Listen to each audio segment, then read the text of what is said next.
Hello everyone, welcome to my channel, The Gem Cedar Chronicles. My name is Lydia. I am a flight attendant. Chances are you clicked on this video to learn a little bit about commuting, and I'm going to be sharing 5 tips or 5 things that I have learned as a commuter flight attendant. Also, if you stick around to the end of this video, I have a bonus tip. This video is starting right now.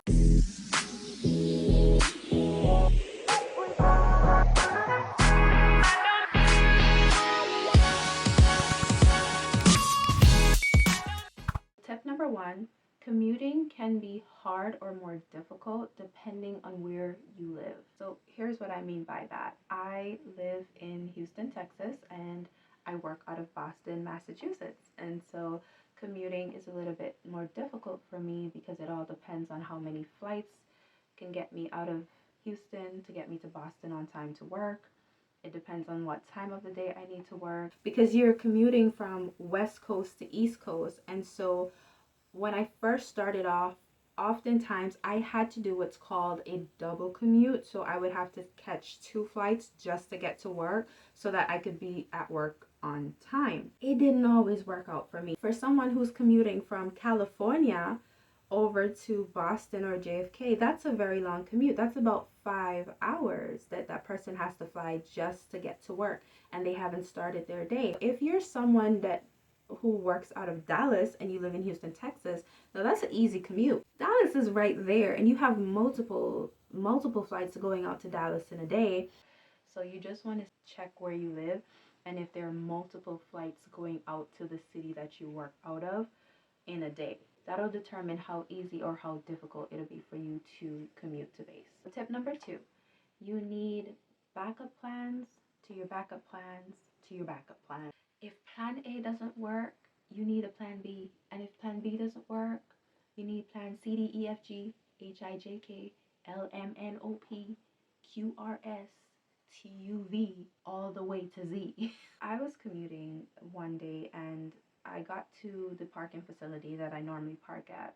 I got there what I would consider fairly early. The bus driver took 15 minutes of that time to start picking up the entire parking lot, and before I knew it, I was late getting to the airport. Eventually, by the time I got to the gate, that flight was gone. So I had to figure out, okay, what's my alternative? How am I going to get out of Houston and get to work on time? Because I had to work early in the afternoon that day. I had to run over to Delta, and thankfully I was able to get on the flight and I got to work on time, only to find that my flight was now delayed. In your mind, you gotta have backup plans in place that in the event what your first option was doesn't work out, you already know, okay, I have other ways that I can get to work. Tip number 3, I like to call this one know your usable exits.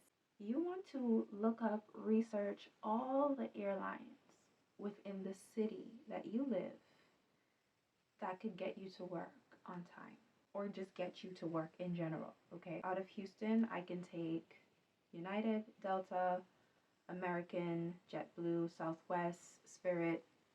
I don't use American or Southwest because those are my backups to the backups to the backups, and so those are my last resorts. But oftentimes I will take United and I will take Delta and Spirit, okay, and JetBlue. So you want to know what are the options that you have available to you in that city, and then narrow those options down to specific airlines that you can always count on to get you to work. So specific airlines that I always use would be United, JetBlue, and my backups to those two would be Spirit and Delta, and then my backups to Spirit and Delta would be American and Southwest. You have to have like a system going on where you have backups to your backups, and you got to know what is the most usable airlines for you to get you to work on time. Tip number 4, you have to start recognizing patterns in these airlines that you're taking. So for example, I commute on United a lot, and I have realized that commuting on United on a Sunday or a Saturday is a no. It's a big no. The flights are usually oversold, overpacked. People are traveling a lot on those days, especially Sunday. If I am going to work on the weekends, then I want to set my schedule up in a way that allows me to catch my airline to both get to work and get home. So whatever airlines you've narrowed down to as your most usable airlines for you, you want to start recognizing patterns in that airline or in those airlines so you know when to take them and when not to take them.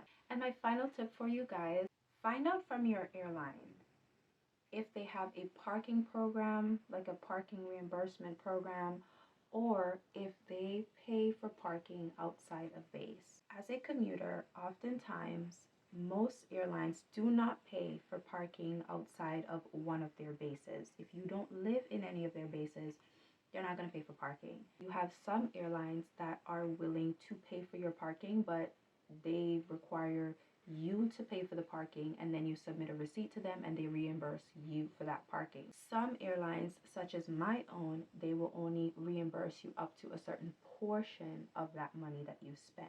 Every month I submit a receipt to my company and they reimburse me a portion of what I have paid for parking, but they do not pay for parking outside of a base.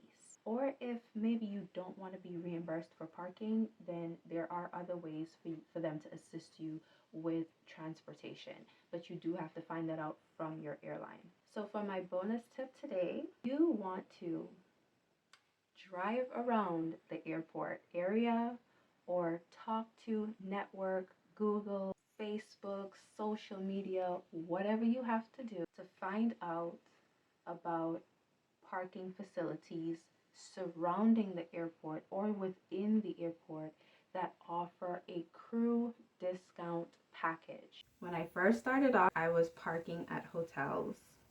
That stuff was costing me money, okay? I was not getting reimbursed from my old company, wasn't getting reimbursed or anything.